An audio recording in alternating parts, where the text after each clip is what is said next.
E nós recollendo este escrito que se presentou de reunión, viñémonos a principios de setembro ao Chao da Moa, que é un monte que hai aquí en Seixalbo, e Amiga das Árbores, Amigo da Terra, outros colectivos, e como non, a comunidade de montes e de veciños de Seixalbo, que sempre están dispostos a botar unha mão, viñémonos a esta zona. Por que non vimos esta zona? Porque é unha zona estratégica. E como ben sabemos, sempre hai que actuar en zonas estratégicas.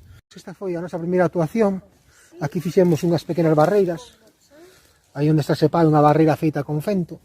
Isto por aquí todo que vemos, o que agora está de moda é o mulching, non deixa de ser un acolchado, vendes que as follas destas árbores que están queimadas, e esta folla, por eso é bo conservar as árbores, non arrancalas nin cortalas, porque o cair a folla fai o propio mulching natural, que é o acolchado. Aí había outro regueiro, onde baixaba a auga hacia a charca. Aí fixémoslle outra barreira, e como podedes ver, na charca, agora mesmo, temos a auga limpa,